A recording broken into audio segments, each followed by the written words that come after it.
Hola a todos los amigos del canal, sean bienvenidos a nuevas lecturas del Código Civil. Estamos situados en el título 11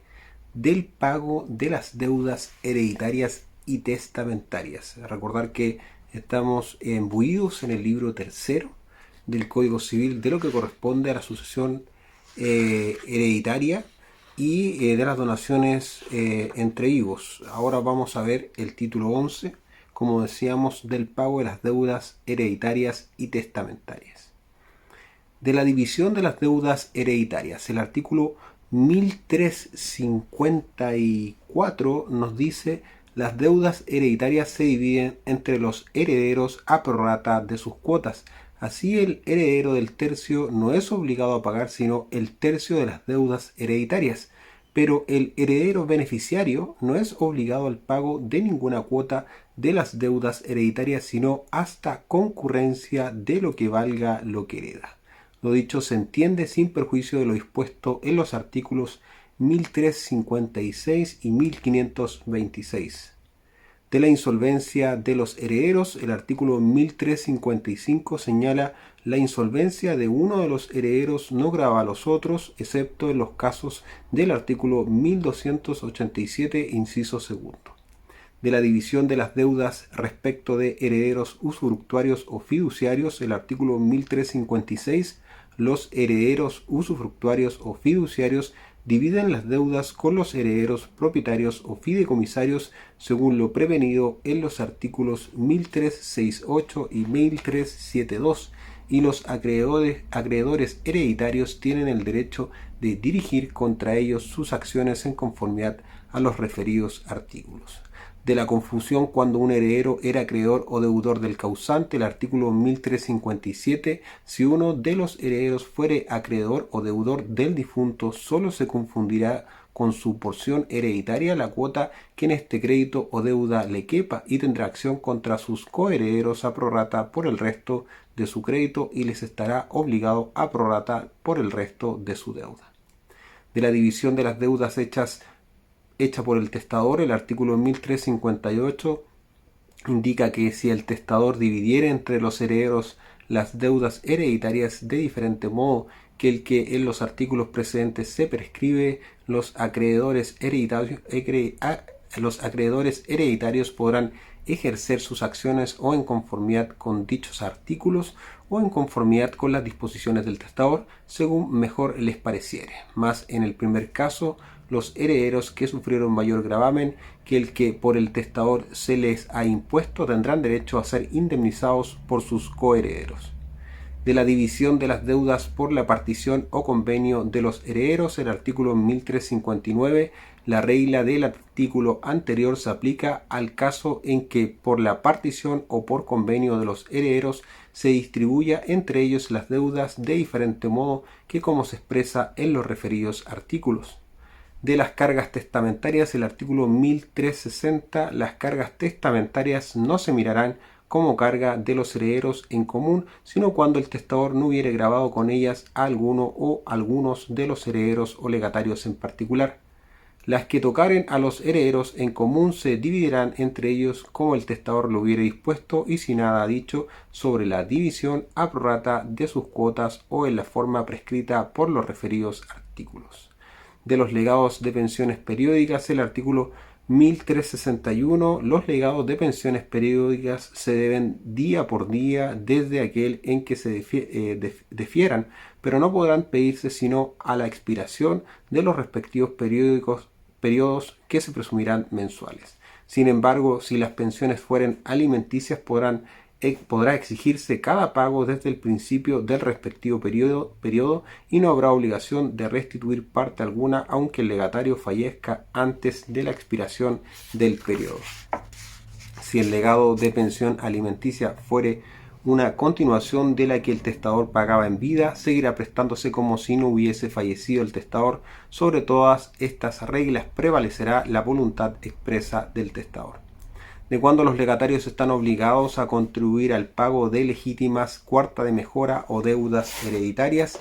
En el artículo 1362, los legatarios no son obligados a contribuir al pago de las legítimas de las asignaciones que se hagan con cargo a la cuarta de mejoras o de las deudas hereditarias, sino cuando el testador destine a legados alguna parte de la porción de bienes que la ley reserva a los legitimarios o a los asignatarios forzosos de la cuarta de mejoras, o cuando al tiempo de abrirse la sucesión no haya habido en ella lo bastante para pagar las deudas hereditarias. La acción de los acreedores hereditarios contra los legatarios es en subsidio de la que tienen contra los herederos.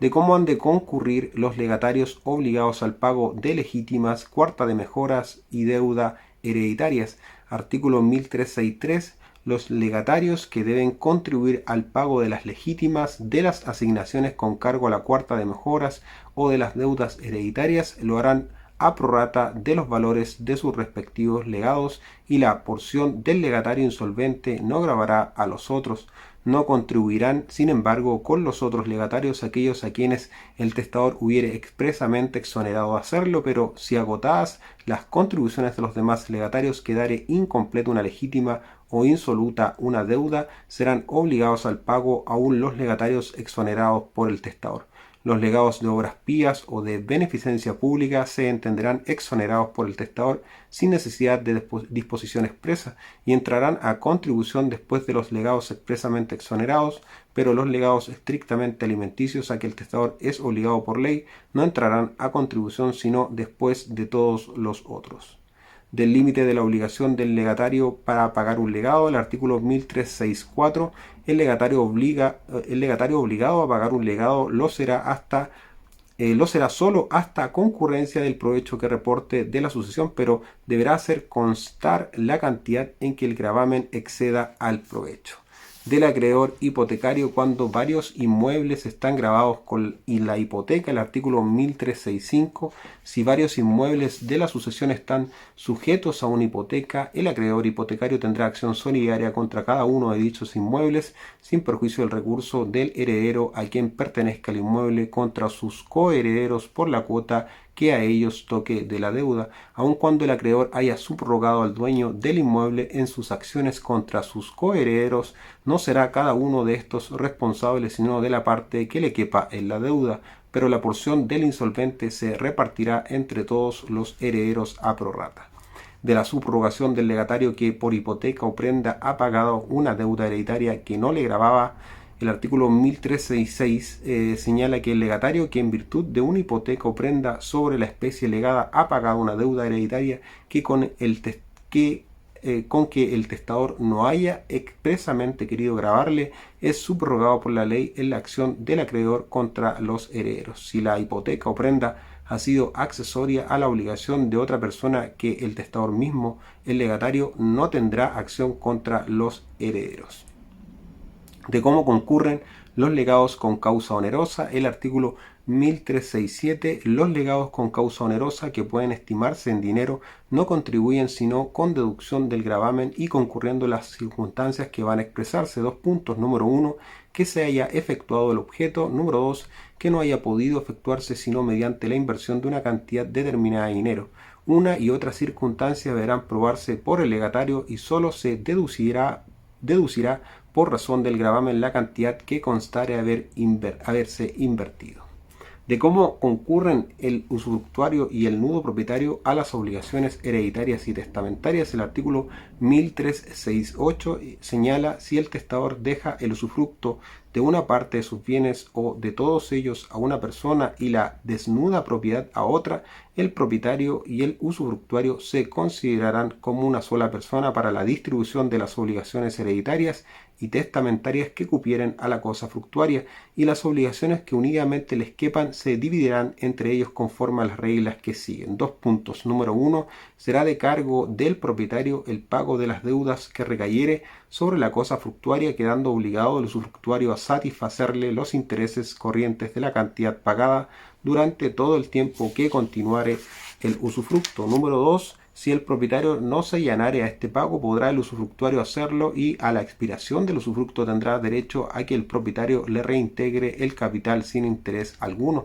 Número 3. Si se vende la cosa fructuaria para cubrir una hipoteca o prenda constituida en ella por el difunto, se aplicará al usufructuario la disposición del artículo 1366. De la satisfacción de las cargas testamentarias que recaen sobre el usufructuario o sobre el nudo propietario, el artículo 1369 señala las cargas testamentarias que recayeren sobre el usufructuario o sobre el propietario serán satisfechas por aquel de los dos a quien el testamento las imponga y del modo que en éste se ordenare, sin que por el hecho de satisfacerlas de ese modo le corresponda indemnización o interés alguno.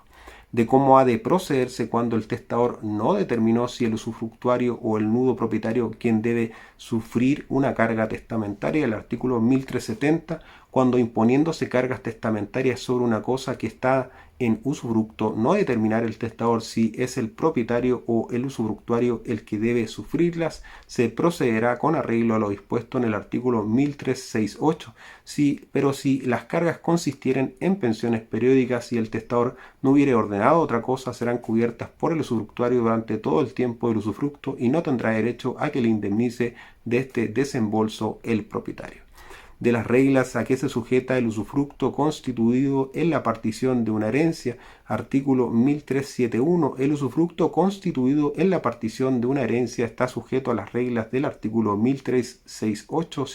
si los interesados no hubieran acordado otra cosa. De la distribución de las cargas y deudas hereditarias y testamentarias respecto del propietario fiduciario y el fideicomisario, el artículo 1372, el propietario fiduciario y el fideicomisario se considerarán en todo caso como una sola persona respecto de los demás asignatarios para la distribución de las deudas y cargas hereditarias y testamentarias, y la división de las deudas y cargas se hará entre los dos del modo siguiente. El fiduciario sufrirá dichas cargas con calidad de que a su tiempo se las reintegre el fideicomisario sin interés alguno. Si las cargas fueren periódicas, las sufrirá el fiduciario sin derecho a indemnización alguna. Del ejercicio de sus acciones por parte de los acreedores testamentarios, el artículo 1373, los acreedores testamentarios no podrán ejercer las acciones a que les da derecho el testamento, sino conforme al artículo 1360. Si en la partición de una herencia se distribuyeren los legados entre los herederos de diferente modo, podrán los legatarios entablar sus acciones o en conformidad a esta distribución o en conformidad al artículo 1360 o en conformidad al convenio de los herederos. Del orden en que han de pagarse a los acreedores hereditarios y legatarios, el artículo 1374, no habiendo concurso de acreedores ni tercera oposición, se pagará a los acreedores hereditarios a medida que se presenten, y pagados los acreedores hereditarios se satisfarán los legados. Pero cuando la herencia no apareciera excesivamente gravada, podrá satisfacerse inmediatamente a los legatarios que ofrezcan caución de cubrir lo que les quepa en la contribución a las deudas, ni será exigible esta caución cuando la herencia esté manifiestamente exenta de cargas que pueden comprometer a los legatarios. De los gastos necesarios para la entrega de las cosas legadas, el artículo 1375, los gastos necesarios para la entrega de las cosas legadas se mirarán como una parte de los mismos legados. De la rebaja de los legados, el artículo 1376, no habiendo en la sucesión lo bastante para el pago de todos los legados, se rebajarán a prorrata. De los títulos ejecutivos contra el difunto, el artículo 1377 y último indica los títulos ejecutivos contra el difunto lo serán igualmente contra los herederos, pero los acreedores no podrán entablar o llevar adelante la ejecución sino pasados 8 días después de la notificación judicial de sus títulos. Con eso terminamos lo que corresponde a la distribución del pago de las deudas hereditarias y testamentarias, que es el título 11. En el capítulo siguiente vamos a revisar lo que corresponde al título 12 del beneficio de separación.